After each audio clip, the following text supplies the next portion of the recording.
ఉన్న బంగారాన్ని విడిపించి ఆ రోజు ఆన్లైన్ రేటుకే మేము కొంటాం. Sharma gold company. నమస్కారం గురూజీ. శ్రీమాత్రే నమః. గురూజీ, ఒక్కసారి ఆంధ్ర రాజకీయాల గురించి మాట్లాడుకుంటే అక్కడంతా మూడు ముక్కల ఆటలానే కనిపిస్తుంది.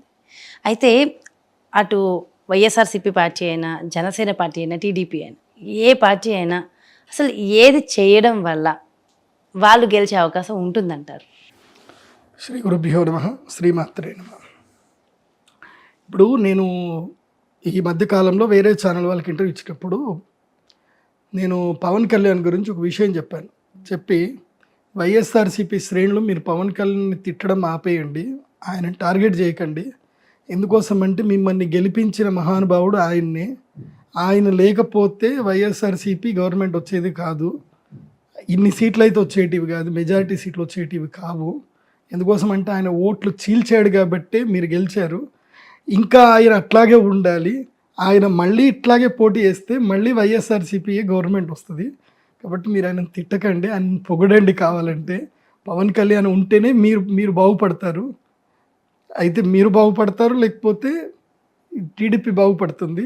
వైఎస్ఆర్సీపీ వ్యతిరేక ఓట్లు చీల్చారు పవన్ కళ్యాణ్ గారు.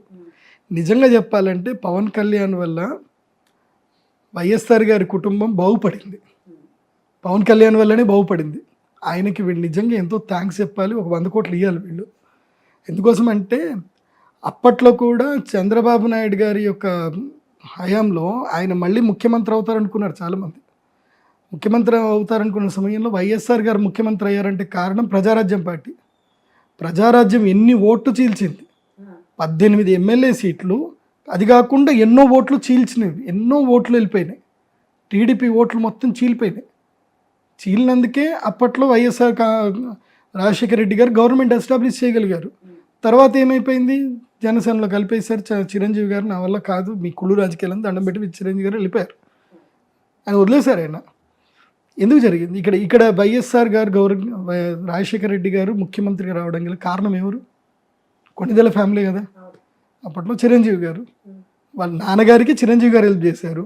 అప్పుడు పవన్ కళ్యాణ్ గారు కూడా హెల్ప్ చేశారు, ఆయన్నే కదా మాట్లాడింది చేశారు. మళ్ళీ నెక్స్ట్ వైఎస్ఆర్సీపీ గవర్నమెంట్ రావడానికి హెల్ప్ చేసింది ఎవరు? ఓట్లు చీల్చి పవన్ కళ్యాణ్ గారే. పవన్ కళ్యాణ్ గారు ఓటు చీల్చకపోతే ఏదో ఒక తర్జన భర్జన అవుతుండే. ఎందుకోసమంటే 2 ముక్కలాట ఉంటుండే. ఇది 3 ముక్కలాట అయిపోయేసరికి ఓట్లు మొత్తం చీలిపోయి దాదాపుగా 17% ఓట్లు పవన్ కళ్యాణ్ గారికి పడ్డాయి. అన్ని ఓట్లు పవన్ కళ్యాణ్ గారు పడ్డప్పుడు ఆ ఓట్లని వేస్ట్ అయినట్టే కదా. ఓట్లు వేస్ట్ అయిపోతే ఎట్లాగా? ఓటు ఎప్పుడు వేస్ట్ కాకూడదు. అయితే నోటా కన్నా పోవాలి, లేకపోతే పడేటోడికి పడాలి. పడలే కదా. ఇప్పుడు కర్ణాటకలో బీజేపీ ఓడిపోవడానికి కూడా కారణం అదే, ఓట్లు చీల్చాయి. జేడీఎస్ ఓట్లు చీల్చింది. మన బళ్ళారి నుంచి ఈయన పేరుంది గాలి జనార్దన్ రెడ్డి గారు ఓట్లు చీల్చారు. ఇంకా చాలామంది వీళ్ళు ఓట్లు చీల్చారు. ఎవరు? స్వతంత్ర అభ్యర్థులు ఎంతోమంది ఓట్లు చీల్చారు. ఈ ఓట్లు చీల్చడం వల్ల గెలిచే వాళ్ళే ఎక్కువగా ఉంటారు. నెగిటివ్ ఓట్స్ పడతాయి చాలామందికి. కర్ణాటకలో అదే జరిగింది. బీజేపీ ఎంతో మైల్యూట్గా ఓడిపోయింది. 58 స్థానాల్లో జస్ట్ 6,000 8,000 ఓట్ల తేడాతో ఓడిపోయింది. ఎందుకు ఓడిపోయింది అని అంటే బికాజ్ ఇదే రాజకీయ తంత్రం. అంటే ఉదాహరణకి పలానా కాలనీ నుంచి మనకు ఓట్లు పడవంటే ఏం చేస్తారంటే ఆ కాలనీలో ఉండే ఒక వ్యక్తిని వీళ్ళే ఎంచుకొని అరే ఈ కాలనీలో ఓట్లన్నీ కూడా నీదికి పడేటట్టు చేసుకొని వీళ్ళకి డబ్బులు ఇస్తారు.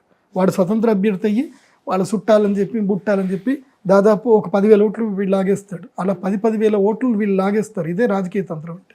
ఓకే, మరి ఇప్పుడు ఆంధ్రాలో పవన్ కళ్యాణ్ గారు ఒకవేళ సీఎం అవ్వాలి, గెలవాలి అంటే మరి ఏం చేయాలి? వన్ థింగ్, ఫస్ట్ వైఎస్ఆర్సీపీ గురించి చెప్తా. వైఎస్ఆర్సీపీ నిజంగా పేదల ప్రభుత్వం అయిపోయిందండి. ఎందుకోసం అంటే పేద ప్రభుత్వం ఎందుకైంది అని చెప్తానండి.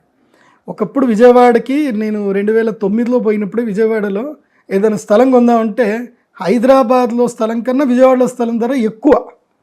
అసలు విజయవాడలో స్థలం కొనాలి అని అంటే దడదడలాడిపోయేది. విశాఖపట్నంలో స్థలం కొనాలంటే దడదడలాడిపోయేది. ఇప్పుడు నేను విశాఖపట్నంలో వెళ్ళి స్థలం కొనొచ్చు, విజయవాడలో స్థలం కొనొచ్చు, గుంటూరులో కొనొచ్చు, నెల్లూరులో కొనొచ్చు. ఎక్కడికి వెళ్ళినా స్థలాల ధరలు చాలా తగ్గిపోయాయి. పేదలు భూమిని కొనుక్కునే స్థాయికి వచ్చారు. ఇప్పుడు పేదలు భూములు కొనుక్కోగలుగుతున్నారు. కాబట్టి పేదల ప్రభుత్వం అది వైఎస్ఆర్సీపీ గవర్నమెంట్. నిజంగా చెప్పాలంటే పేదల ప్రభుత్వం అది. కాబట్టి మాస్ ఓట్లు గ్యారంటీగా వైఎస్ఆర్సీపీ పడతాయి. కాకపోతే ఏంటంటే క్లాస్ ఓట్లు కొంచెం కొట్టడానికి ఏంటంటే ఇంకొన్ని పనులు చేస్తే వైఎస్ఆర్సీపీకి నెక్స్ట్ గవర్నమెంట్ ఖాయం ఆ పని చేస్తే. మాస్ అయితే కొట్టేశారు ఆయన. బికాజ్ వాలంటరీ, ప్రతి ఒక్క వాలంటరీ చేతిలో 100 ఓట్లు ఉన్నాయి. ఆ వాలంటరీ 100 ఓట్లు వేయించగలుగుతారు. జగన్మోహన్ రెడ్డి గారు మహా అపరచాణికుడు. ఆయనతో ఉండేటువంటి వాడు కూడా చాలా అద్భుతమైన తెలివితేటలతో పనిచేస్తున్నారు. కాకపోతే ఏవో కొన్ని లూపోల్స్ ఉన్నాయి, అవి నేను చెప్పను, మీకే తెలుస్తాయి. అవి మీరు క్లియర్ చేస్తే సరిపోతుంది. ఆ రోడ్లు గీడ్లో ఏమో ఉన్నాయి కదా, కొన్ని ప్రాజెక్ట్ చేయలేదని చాలామంది ఏదో అంటున్నారు. కానీ పేదల ప్రభుత్వం అయితే ఒప్పుకుంటా. ఎందుకోసం అంటే మొన్న విజయవాడ వెళ్తే నాకు 3,500కి స్క్వేర్ ఫీట్ చెప్తున్నారు ఫ్లాట్. కొనుక్కోండి గురుగారు 3,500 స్క్వేర్ ఫీట్ అని. 2012లో అప్పుడు అడిగితే 6,000 రూపాయలు స్క్వేర్ ఫీట్ అన్నారు ఫ్లాట్లు. అక్కడ 6,000 రూపాయలు స్క్వేర్ ఫీట్ ఉంటుండే విజయవాడలో. 5,000 6,000. ఇది హైదరాబాద్లో 3,000 ఉన్నప్పుడు అక్కడ 5,000 6,000 ఉంటుండే స్క్వేర్ ఫీట్కి అపార్ట్మెంట్లు. ఇప్పుడు 3,500 స్క్వేర్ ఫీటు 4,000 స్క్వేర్ ఫీట్కి అమ్ముతున్నారు. అంటే జగన్ ప్రభుత్వం మేలు చేసినట్టే కదా. పేదవాడికైతే ఆస్తులు కొనుక్కోవడానికి, మిడిల్ క్లాస్ వాళ్ళకైతే మేలు చేసినట్టే, నాకైతే అది అనిపిస్తుంది. సో నేను పాజిటివ్గా చెప్తాను, నాకు నెగిటివ్స్ అనవసరం. నెక్స్ట్, కాబట్టి జగన్మోహన్ రెడ్డి గారు ప్రభుత్వం రావాలంటే ఈ పని చేస్తే అయితే అవుతుంది. నెక్స్ట్, పవన్ కళ్యాణ్ గారు కనుక ఒకవేళ కనుక ముఖ్యమంత్రి అవ్వాలన్న కోరిక ఆయనకు ఉంటే, ఆయన పూర్తిగా బీజేపీకి ఇదైపోయి, నేను లాస్ట్ టైం కూడా ఇదే చెప్పాను, ఇప్పుడు కూడా అదే చెప్తున్నాను, ఆయనకి వ్యక్తిగత రాజయోగం లేదు. పవన్ కళ్యాణ్ గారికి చాలా మహాద్భుతమైన వ్యక్తి, మంచి ఆలోచనలు ఉన్నాయి, అన్నీ ఉన్నాయి. కానీ రాజకీయానికి అవి సరిపోవు. రాజకీయానికి ఇంకో బలం కావాలి. ఆ బలమే అర్థబలము, అంగబలము, ఇంకా ఉంటాయి, చాలా ఉంటాయి. అవన్నీ మన మీడియాతో చెప్పలేము. అవన్నీ రావాలి అని అంటే పవన్ కళ్యాణ్ గారికి ఆ శక్తి సరిపోదు. ఎస్, చరిష్మా ఉంది. పవన్ కళ్యాణ్ అంటే క్రేజ్, ప్రేమ, అతను అద్భుతమైన వ్యక్తి. కానీ రాజకీయంలో నువ్వు వ్యక్తిత్వంగా అద్భుతమైన వ్యక్తి ఉంటే సరిపోదు. మంత్రాంగం తెలిసి ఉండాలి. తర్వాత ఎవరిని ఎక్కడ ఏది చేయాలో అదంతా కూడా తెలిసి ఉండాలి. అది తెలిసిన వ్యక్తులు నీ దగ్గర లేరు. ఇప్పటికీ తెలుస్తూనే ఉంది. అండ్ మాటల్లో స్పష్టత ఉండాలి. నువ్వు ఇచ్చే హామీలు ఏవైతే ఉన్నాయో స్పష్టత ఉండాలి. ఇప్పుడు ఉదాహరణకి కాంగ్రెస్ ప్రభుత్వము అక్కడ కేవలం ఈ 5 మాటలు, కరెంటు బిల్లు లేదు, ఇదే ఎక్కిచ్చారు వాళ్ళకి. 200 యూనిట్లు 50 యూనిట్లు అనుకుంటా, ఇన్ని యూనిట్ల లోపు ఉన్న వాళ్ళకి కరెంటు బిల్లు లేదు, ఫ్రీ, ఆడవాళ్ళకి బస్సు ఫ్రీ, అన్నీ ఫ్రీ. ఇవి 5టిని పదే చెప్తున్నారు. జనాలకి ఏంటంటే కొంచెము జ్ఞాపక శక్తి తక్కువ ప్రజలకి, వాళ్ళకి చెప్పాలి. వైఎస్ఆర్సీపీ రావడానికి కారణం ఏంటంటే నవరత్నాలు అని చెప్తా ఉన్నారు. అయిపోయి రత్నాలు తొడిగిచ్చేశారు అందరికీ. కాబట్టి నీ క్లారిటీ ఏంది, నీ మాటలో ఒక స్పష్టత కావాలి. నేను అప్పుడు చెప్పాను, విద్యా వైద్యం ఉచితం, దీన్ని కరెక్ట్గా అనౌన్స్ చేయండి అని. ఇదొక్క స్లోగన్ పెట్టుకొని వెళ్తే పవన్ కళ్యాణ్, విద్యా వైద్యం ఉచితం, మొత్తం ఆంధ్రప్రదేశ్ మొత్తం విద్యా వైద్యం ఉచితం, మీరే హాస్పిటల్కి డబ్బులు కట్టాల్సిన అవసరం లేదు, విద్యా వైద్యం ఉచితం, మొత్తం మేమే కడతాం. ఇది ఒక్క దాని మీద వెళ్ళమని చెప్పండి, ఎందుకు రారు నేను చెప్తాను. కానీ ఆ జనసేన స్టార్ట్ చేసిన టైంకి, జనసేన పేరుకి, ఆ అక్షరానికి అయితే కనుక బలం లేదు. ఆ వారాహికి కూడా బలం ఉంది లేదు అని కూడా వస్తుంది. లేదు, నేను చెప్పేది ఏంటంటే పవన్ కళ్యాణ్ గారు పూర్తిగా బీజేపీకి సరెండర్ అయిపోయి ఆంధ్రప్రదేశ్ రాష్ట్ర బీజేపీ అధ్యక్షుడు అయ్యారే అనుకోండి. పూర్తిగా బీజేపీ ఇతనికి సెంట్రల్లో ఎప్పుడు బీజేపీ ఉంటుంది కాబట్టి ఇతనికి బీజేపీ బలం ఉంటుంది. అప్పుడు ఈ బలం చూసుకొని జనాలు ఓట్లు ఇస్తారు. బీజేపీ సెంటిమెంట్ ఉండే ప్రజలు ఉంటారు. వీళ్ళు ఆల్మోస్ట్ 4 కోట్ల మంది ఆంధ్ర ప్రజల్లో 5 కోట్ల మంది ఆంధ్రప్రదేశ్ ప్రజలు, 5 కోట్ల 7 కోట్ల అనుకుంటా, ఎంతమంది ఆంధ్రప్రదేశ్ ప్రజల్లో మొత్తం కూడా ఎక్కడ పోయినా సరే బీజేపీ ఓటు 20% కన్ఫర్మ్ ఉంటుంది. ఎందుకోసం అంటే బీజేపీ కళ్ళు మూసుకొని ఓట్లు వేసే వాళ్ళు ఉంటారు బీజేపీకి. ఆ 20% పట్టుకుందాం. పవన్ కళ్యాణ్ మీద ప్రేమతోటి ఒక 15% అనుకుందాం, 35% ఓట్లు చాలు. నీ యొక్క పథకాలు నమ్మి వచ్చేటువంటి ఒక మాస్ ఓట్లు ఒక 10%. కథం విన్ను నీ చేతిలోనే. కాకపోతే ఈ జనసేన అని పెట్టుకొని వెళ్తే మాత్రం పబ్లిక్ ఓటేయరు. నీవేంటిది ఏం కథ అని వెళ్తారు. సో ఎట్లాగైతే కనుక తమిళనాడులో విజయకాంత్ అని చెప్పి ఒక హీరో, ఆయన పార్టీ పెట్టాడు. ఇప్పటికీ ఆయన ఒక మంత్రిగా కాలేకపోయాడు. తన కెరియర్ అంతా స్పాయిల్ చేసుకున్నాడు. సినిమా కెరియర్ పోయింది. ఇప్పటికీ ఆయన రాజకీయంలో ఉన్నారు కానీ తూతు మంత్రం అంతే. సో ఆయన ఒక అద్భుతమైన నాయకుడిగా కాలేకపోయాడు. ఎందుకు కాలేకపోయాడు అని అంటే ఆయనకి పెట్టాల్సిన చోట్ల పెట్టలేదు. ఇప్పుడు ఆ రోజులు పోయాయి. కాబట్టి ఒకవేళ కనుక పవన్ కళ్యాణ్ రానంటే ఇప్పటికి కూడా పవన్ కళ్యాణ్ ఛాన్స్ ఉంది. పూర్తిగా బీజేపీ తోటి వెళ్ళిపోతే బీజేపీకి ఇప్పుడు ఎక్కడైనా గుర్తుపెట్టుకోండి, ఒక రాజుకి ఇప్పుడు బీజేపీ కేంద్రంలో ఉంది, ఎక్కడైతే కనుక నేరుగా పోటీ చేయనప్పుడు ఏం చేస్తారంటే వాళ్ళ సామంతుల్ని పెట్టుకుంటారు. ఓకే, ఆ సామంతులను పెట్టుకొని పోటీ చేస్తారు. ఇప్పుడు ఐదర్ చంద్రబాబు నాయుడుకైనా బీజేపీ సపోర్ట్ చేయాలి, లేదంటే జగన్మోహన్ రెడ్డి గారికైనా సపోర్ట్ చేయాలి, వైఎస్ఆర్సీపీకైనా టీడీపీకైనా సెంట్రల్లో ఏ పార్టీ ఉన్నా బీజేపీ సపోర్ట్ చేసుకోవాలి. ఎందుకోసం అంటే ఏదో ఒక ముఖం కావాలి, కాంగ్రెస్కైనా ఒక ముఖం కావాలి, బీజేపీకైనా ఒక ముఖం కావాలి. సో ఒక ముఖం కావాలి అన్నప్పుడు ఈ ఇద్దరు ముఖం కాదు అని జనానికి అనిపించినప్పుడు నువ్వు ముఖం అవ్వడానికి నువ్వు డైరెక్ట్ ఎంటర్ అయితే అయిపోతుంది కదా. కనీసం అప్పుడు నీకు 12 సీట్లైనా పక్కా వస్తాయి. ఇప్పుడు 12 సీట్లు వస్తాయి, నెక్స్ట్ పెరుగుతాయి, నీకు కన్ఫామ్గా రాజ్యసభ అయితే వస్తుంది కదా. రాజ్యసభ త్రూ నేను కేంద్ర మంత్రి చేయొచ్చు కదా. నెక్స్ట్ టైం అయితే ఎట్లైనా బీజేపీ వస్తుంది. బీజేపీ వచ్చినప్పుడు నువ్వు బీజేపీ పూర్తిగా నువ్వు ఉన్నప్పుడు బీజేపీలో ఉన్న వాళ్ళు కూడా ఏమన్నారు, ఎందుకోసం అంటే ఆయనకి ఎందుకు రాజ్యసభ ఇస్తున్నారు, ఇతను పార్టీ అధ్యక్షుడు, ఆంధ్రప్రదేశ్కి మొత్తం పార్టీ అధ్యక్షుడు అయ్యాడు కాబట్టి ఇతనికి నేను రాజ్యసభ సభ్యత్వం ఇస్తాను. రాజ్యసభ సభ్యత్వం డైరెక్ట్గా ఇచ్చి కేంద్ర మంత్రి పదవి ఇస్తే ఒక ముఖ్యమంత్రికి ఎంత శక్తి ఉంటుందో కేంద్ర మంత్రికి కూడా అంతే శక్తి ఉంటుంది. అప్పుడు పవన్ కళ్యాణ్ కేంద్ర మంత్రి అయితే ఎట్లుంటుంది? ఇది మంత్రాంగం, ఇది చేయొచ్చు. పవన్ కళ్యాణ్కి కేంద్ర మంత్రి యోగం ఉంది, కానీ ఇది మంత్రాంగం చేయాలి. నేను ఇండివిజువల్గా పోతానంటే మళ్ళీ వైఎస్ఆర్సీపీని తానే బలంగా కష్టపడి వెనకబెట్టి, ఇప్పుడు ఉదాహరణకి కారు నెట్టుతారు చూడు, అట్లా ఈ ఫ్యాన్ ఈయన కట్టబెట్టి దింపినట్టు అనమాట పవన్ కళ్యాణ్. సో జనసేన కట్టబెట్టి ఫ్యాన్ తిప్పుతున్నట్టు తప్ప ఇంకేం లేదు. లేదంటే జనసేన జెండా వేసుకొని సైకిల్ దూసినట్టు, అంతకు మించి పెద్ద తేడా ఏం ఉండదు. మరి చంద్రబాబు నాయుడు గారు అయినా ఈసారి సీఎం అవ్వాలంటే మరి ఆయన ఏం చేయాలంట? ఒకటి, చంద్రబాబు నాయుడు గారి జాతకంలో ఇది చిట్ట చివరి ఎలక్షన్స్. ఆయన ఇప్పుడు సీఎం అయితేనే సీఎం, ఇంకా కాకపోతే మళ్ళీ సీఎం కాలేరు. ఓకే, నెక్స్ట్ సీన్లోకి ఇంకో వ్యక్తి దిగుతారు, ఆయన ఎవరో తర్వాత చెప్తాను, ఎలక్షన్ తర్వాత చెప్తాను. ఓకే, అంటే టీడీపీ నుంచి ఒక మహాద్భుతమైన వ్యక్తి వస్తాడు. టీడీపీ మొత్తం ఇట్లా పడిపోతున్నప్పుడు ఆయన వచ్చి లేపుతాడు అనమాట. బాహుబలి సినిమాలో ఇట్లాగైతే పట్టుకొని ఆ విగ్రహం నిలబెట్టినట్టు. జూనియర్ ఎన్టీఆర్ అంటారా అనే వార్తలు కూడా ఎక్కువగానే వస్తున్నాయి కదా బయట నుంచి. మరి జాతకం ఆయన నా పేరు చెప్పొద్దని చెప్పాడు నాకు, అందుకోసమని ఆయన పేరు నేను చెప్పాను. నేను మీరు అనుకోండి, మీరు ఎవరైనా అనుకోండి, ఆ వ్యక్తి పేరు మాత్రం అంతే ఉంటుందిలేండి, ఇంకెవరు ఉంటారు. సో ఇప్పుడు తెలుగుదేశం పార్టీ గెలవాలి అని అంటే చేయాల్సింది పవన్ కళ్యాణ్ గారిని క్వైట్ చేసుకోవాలి. 4 మంత్రి పదవులు ఇవ్వాలి. 4 మంత్రి ఇప్పుడు ఎట్లాగైతే కనుక ఆంధ్రప్రదేశ్ ఇది కర్ణాటకలో ఏం జరిగింది, ఆయన పేరేంది, డికే శివకుమార్ గారికి మంత్రి పదవులు డిప్యూటీ సీఎం ఇస్తా అంటేనే ఆయన వీళ్ళు కలిసారు, సిద్ధరామయ్య డిప్యూటీ, లేకపోతే వాళ్ళిద్దరు విడిపోయి ఉంటే మళ్ళీ బీజేపీ వచ్చింది. వాళ్ళిద్దరూ ఒక ఒప్పందం చేసుకున్నారు కాబట్టి వచ్చింది. అది కూడా వర్గ రాజకీయమే. వీళ్ళిద్దరు కూడా ఒక ఒప్పందంకి రావాలి. 4 మినిస్ట్రీ సీట్స్ పవన్ కళ్యాణ్ గారికి డిప్యూటీ సీఎం. మరి అయితే పవన్ కళ్యాణ్ గారు అటు బీజేపీతో కలవాలా, ఇటు టీడీపీతో కలవాలంటారా? ఇద్దరితోని కలవాలంటారా? రాజకీయం అంటేనే అవకాశవాది. రాజకీయం అర్థం ఏంటి తెలుసా? నీకు ఎక్కడ పదవి వస్తే ఆ పని చేయాలి. రాజకీయం యొక్క అర్థం అది. పదవి లేని రాజకీయ నాయకుడు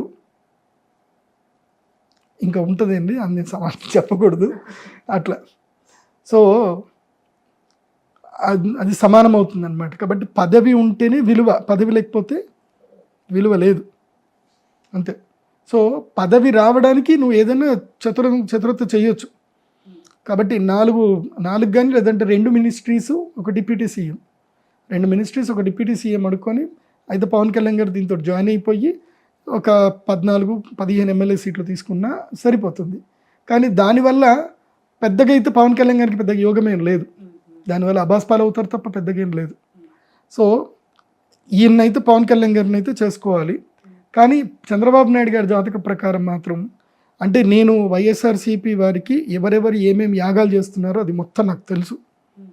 కాబట్టి అలాంటి యాగాల నుంచి శక్తి ఎదుర్కోవాలి అని అంటే చంద్రబాబు నాయుడు గారికి ఉన్న అంగబలము, అర్థబలము, బుద్ధిబలం సరిపోదు. దైవబలం కంపల్సరీ కావాలి. ఆ దైవబలం రావాలి అని అంటే ఒక మహాద్భుతమైన యాగం ఉంటుంది. ఆ యాగము చేస్తేనే ఆయన గెలవగలుగుతారు. ఏది ఈ పవన్ కళ్యాణ్ ఓటు చీల్చడం కానీ, వైఎస్ఆర్సీపీ ఏవైనా కానీ అన్నిటినీ ఎదుర్కొని గెలవాలి అని అంటే దైవ బలం కావాలి. అయితే జగన్మోహన్ రెడ్డి గారు ఆంధ్రాలో చర్చిలు కూడా బాగా డెవలప్ చేశారు అనేసి కూడా ఒక బాగా వస్తుంది నిజంగా కూడా అనేసి అంటున్నారు. మరి అలాంటి ఆయన మరి హిందూ ధర్మం ఈ మంత్రాలు పూజలు హోమాలు నిజంగా చేస్తున్నారని అనుకోవాలంటారా? కర్ణాటక నుంచి వేరే రాష్ట్రాల నుంచి ఎలక్షన్ జరిగినప్పుడు నా దగ్గరికి చాలామంది వచ్చారు. ఎందుకోసమంటే నాకు అంత పరిచయం లేదు కాబట్టి. వచ్చి గురూజీ మేము గెలవడానికి మాకు పూజలు చేయించండి అని అడిగారు. అడిగితే మీ లక్ష్యం ఏంటిది, హిందూ ధర్మం పట్ల మీ లక్ష్యం ఏంటిదని నేను అడిగాను. అడిగితే ఓ చల్తాయే గురూజీ ఓ పోతాయి ఏ పోతాయి అని అన్నారు. చల్ మేము సోచ్కే బతాతాము అన్న. అంటే నేను ఆలోచించి చెప్తాను. నేను వాళ్ళ ఫోన్ తర్వాత లిఫ్ట్ చేయలేదు. నా దగ్గరికి స్ట్రేట్గా 25 లక్షల క్యాష్ పెట్టిన వాళ్ళు ఉన్నారు, ₹1,00,00,000 క్యాష్ పెట్టిన వాళ్ళు కూడా ఉన్నారు. మీరు పెద్ద యాగం చేయండి మేము చేస్తామని చెప్పి మేము గెలవాలి అని చెప్పి నేను రిజెక్ట్ చేశాను. ఎందుకోసం అంటే ధర్మం పట్ల మీ యొక్క ఆలోచన ఏంటి, మీరు సనాతన ధర్మానికి కానీ మనుషులకు మీరు ఏం చేయాలనుకుంటున్నారు. ఎందుకోసం అంటే మీరు చెడ్డ పని చేసేదానికి నేను శక్తి మీకు ఇచ్చాను అనుకోండి, మీరు చేసే చెడ్డ పనికి శక్తి ఇస్తే రేపు నాకు అది కీడు కొడుతుంది. రేపు వాళ్ళందరి యొక్క ఆర్తనాదాలు దానికి ముఖ్య కారణం నేను కూడా అవుతా. కాబట్టి నేను చెయ్యను అని చెప్పాను. అందుకోసం మోస్ట్లీ నేను పొలిటీషియన్స్కి ఎవరికి నేను అపాయింట్మెంట్ ఇవ్వను. నేను అపాయింట్మెంట్ ఇచ్చేటప్పుడు వాళ్ళకి కొన్ని రిస్ట్రిక్షన్స్ కొన్ని చెప్తాను, టర్మ్స్ అండ్ కండిషన్ చెప్తాను. అవి ఉంటేనే ఇస్తా, లేకపోతే ఇవ్వనని చెప్తాను. అయితే శక్తి దుర్వినియోగం చేసుకోవచ్చు కూడా. ఆయన చెడు చేస్తున్నాడని మాత్రం నేను అనను. కాకపోతే ఏంటంటే వాళ్ళ వ్యక్తిగత ఇష్టం. ఇప్పుడు దైవశక్తి ఏంటంటే అగ్ని, ఇట్స్ అ ఫైర్ అనమాట. అది ఎవరికైనా ఉపయోగించవచ్చు. ఓకే, సో దాన్ని నమ్మి ఆయన వెళ్తున్నారు కాబట్టి అలా కూడా అవ్వచ్చు అంతే. కాకపోతే ఇప్పుడు ఉదాహరణకు స్వరూపానంద సరస్వతి స్వామి వారు ఉన్నారు, ఆయన చేయించారు. కానీ ఇప్పుడు ఆయన డైరెక్ట్గా జగన్మోహన్ రెడ్డి గారిని అడగగలుగుతారా, అంత శక్తి ఉంది ఆయనకి అని అంటే లేదు. పొద్దున్నే ఒక మాట సాయంత్రం ఇంకో మాట అని భయపడిపోయారు ఆయన. ఏది సింహాచల దేవస్థానం గురించి పొద్దున్నే ఒక మాట అన్నారు, మళ్ళీ సాయంత్రానికి నేను అలా అనలేదు ఇలా అన్నాను అని చెప్పేసి అన్నారు. ధైర్యం లేదు ఆయనకి, ప్రభుత్వాన్ని అడిగే ధైర్యం లేదు. ఎందుకోసం అంటే ఒకానొక సందర్భంలో ఇందిరాగాంధీ యొక్క ప్రభుత్వం నిలబెట్టడానికి సాధు సంతువులు హెల్ప్ చేశారు. కానీ అదే సాధు సంతువుల్ని ఢిల్లీ రోడ్లలో నిలువుగా చీల్చి చంపేశారు. ఆవులని సాధు సంతువులతోటి ధర్నాకు వస్తే వాళ్ళని చంపేశారు, నిలువుగా కాల్చి కోసి చంపేశారు. వాళ్ళు జరిగింది, ఇందిరాగాంధీ గారి ప్రభుత్వంలో జరిగింది. సో సాధు సంతువులు ధర్మ మార్గంలో ఉండేవాళ్ళు, మంత్రశక్తి బలం ఉన్నటువంటి వాళ్ళు రాజకీయాలకి దూరంగా ఉండాలి. ఇది నా అభిప్రాయం. రాజకీయంలో దగ్గరగా ఉండేది ఉంటే ఒక నిర్ణీతమైనటువంటి క్లారిటీ, ఒక క్లారిఫికేషన్ తీసుకొని ధర్మానికి పట్ల క్లారిఫికేషన్ తీసుకొని రాజుకు సపోర్ట్ చేయాలి. డబ్బు కోసం అని చెప్పి ఎట్టి పరిస్థితుల్లో రాజకీయ నాయకులకు యాగాలు చేయకూడదు, డబ్బు కోసం చేయకూడదు. ఇప్పుడు అట్లాంటి ఈ పార్టీకి నేను ఒక 4-5 ఇండ్లు కట్టేసుకోండి. నేను నాకు ₹1,00,00,000 ఇస్తామని వచ్చారు. మీరు పెద్ద యాగం చేయండి, ఆల్రెడీ మీరు చేశారు కదా, మీరు ఎక్స్పర్ట్ కదా, శ్రీచక్రం వేయడంలో ఎక్స్పర్ట్ కదా, మా ప్రభుత్వం రావడానికి చేయండి అని అంటే నేను చేతులు మొత్తి నమస్కరించి నేను చేయలేనండి, నన్ను క్షమించండి, మీ ప్రభుత్వ విధి విధానాలు మీ పార్టీ విధి విధానాలు నాకు నచ్చవు కాబట్టి నేను చెయ్యను, మీరు కావాలంటే వేరెవరితో నేను చెప్పేసి నాకు డబ్బు అక్కర్లేదు, నా డబ్బు నాకు అక్కర్లేదు. నాకు భగవంతుడు తినడానికి తిండి ఇల్లు ఇచ్చాడు, నా దేశాన్ని కాపాడుకునే శక్తి నాకు ఇచ్చాడు. నా దేశాన్ని నేను ఎట్లా కాపాడుకోవాలో నేను కాపాడుకుంటాను.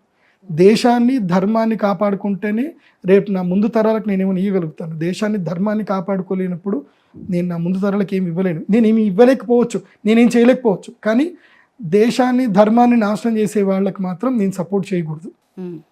వాళ్ళకి నేను సపోర్ట్ అయితే చేయను, వాళ్ళని నేను ఆపలేకపోవచ్చేమో కానీ సపోర్ట్ అయితే చేయను, అంతే.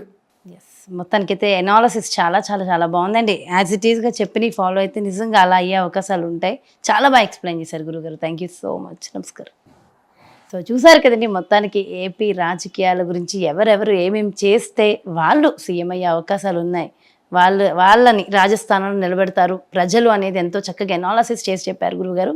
మరో చక్కటి కార్యక్రమంతో మళ్ళీ మీ ముందుకు చేస్తాను. నమస్కారం. సుమన్ టీవీలో మీ పర్సనల్ అండ్ బిజినెస్ ప్రమోషన్స్ కోసం కింది నెంబర్కి కాంటాక్ట్ చేయండి.